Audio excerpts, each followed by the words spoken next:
Our planet is like this beautiful wildflower, large up close, but from a distance, it's just a tiny part of a large expanse. Morning everyone, welcome to Komodo Art Soaps. I'm Liz, and today we're showing the full version of the Galaxy soap, and I hope that you get something from some of the pointers and tips that I'm sharing. I don't think my neighbor's dogs like me vlogging back here. Well, I have finally done it. I have saved and made enough soap balls to make my first Galaxy soap. I think the very first one I ever made is right here. There's George, guys. You remember him? Let's cut George open and see what he looks like. I'm just going to cut him straight down the side. Aw, he's so cute. See, that looks like a planet, doesn't it? I've cut up a bunch of my soap balls. I'm leaving some of them whole. These will be on the tops of the soap so that you still get the rounded aspect of it. But the cut soaps I want to use on the bottom of the mold. Since the bottom of the mold is flat, this will enable the soaps to be visible when you're first using them. So to do that, I'm just kind of pressing them down on the mold, making sure they've got a good seal on there. And I'm going to do a mixture of large and small soaps.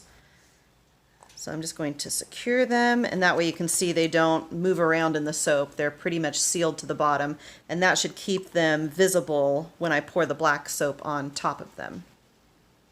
I'm going to set these aside. For the stars in the Galaxy, I've seen people sprinkle on titanium dioxide, but in my mind that would wash away quite quickly, and I would like to make sure that we have stars throughout the Galaxy.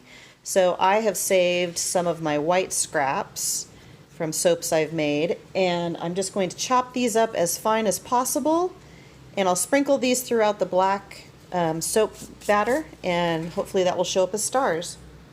So I'm chopping up the white bits, but you know, it's soap, and soap can tend to be a little sticky, and it does clump together just a tad bit, and I want these stars to be loose in the batter, so I'm having my mom sprinkle in a tiny bit of cornstarch. Thank you, Mom.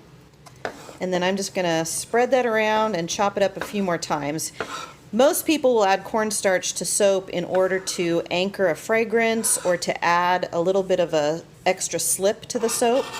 So I know it's safe to use cornstarch in soap, but I'm using it as an anticoagulant for my star pieces. And already they're starting to, instead of clumping together, look, now they're just sprinkling out freely. So it's a good trick if you want to suspend tiny particles of soap inside your soap batter. All right, I have my batters done. We have black, a lovely teal, and a hot pink. Now I'm going to add my stars into my black batter.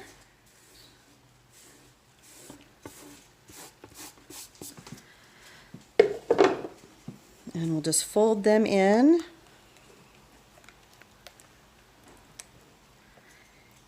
Now we're going to do an in the pot swirl with the pink. Ooh, it's starting to thicken up on me.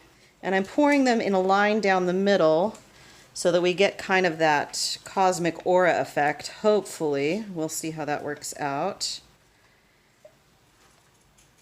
And then I have an orange drizzle that I thought would be fun just to have running through the soap.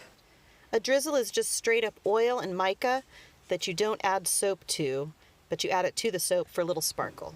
So now I'm going to take my spoon and just go with the grain of the soap that we've done to kind of swirl the colors together, back and forth. All right, now we're going to pour this into our molds, cross our fingers, and pray for a galaxy.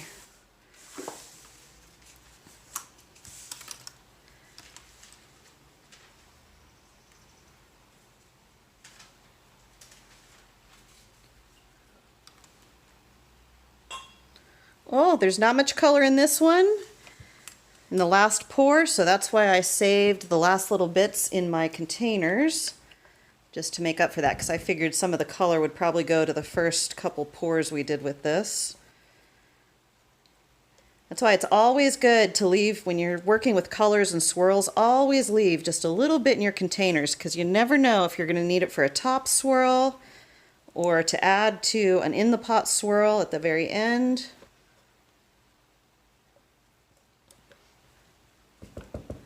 And I think I even have a little bit of the orange drizzle to put in there too. And again, with that back and forth motion. And into our last mold.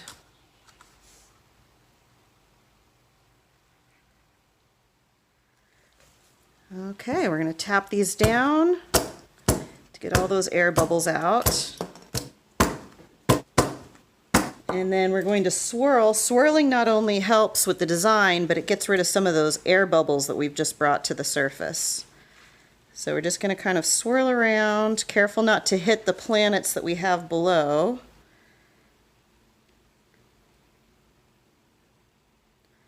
And now we still have all these other planets to add. We're just going to stick in some of the large planets wherever we can get them to fit. There's not much room because of the planets below them.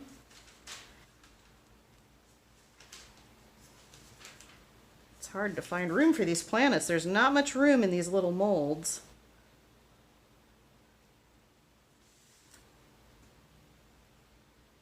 That is our wet galaxy soap right here. I just wanted to add a little, something extra. I'm going to use this snowflake mica. As you can tell, it's very sparkly and it spreads very easily. So I don't want big clumps of this. So what I'm going to use is one of these air things, and I'm just going to run my tip on the inside and spray that around. And that will, if I get a little bit inside the tip of this, and then I just blow it around, it creates a very fine dust so that I'm not clumping it all over the top of my soap. And this will just kind of add that little extra something to the top of my soap. I just made this soap this morning, but I couldn't help it. I wanted to try, and it came out of the mold. Now, I didn't get the flat look that I wanted here, but I can fix that by planing it. But you can see the iridescence of that snowflake sparkle on the top. And I just want to unmold these because I want to try something. I didn't get as black of a color as I wanted. It's really kind of a nice dark gray, but I would really like to get a deeper black color. So what I'm going to try to do is I'm going to try to force gel phase by putting 2 of these in the oven. So I'm going to put 2 in the oven on low heat and let them sit for several hours. And one of them I will leave alone so that we can compare the difference and see which one I like better. Oh, look at that. That looks so cool. But once we're done, I will plane these to make those planets pop out a little bit more. So into the oven these guys go. This is the slab that I did not put in the oven. So it looks the same as it did last time we showed it. This is one that was put in the oven, and look what happened to the bottom. I had it resting on parchment paper. I kept it in just a warm oven. I turned the warm off after about an hour and then let it sit all day in the oven.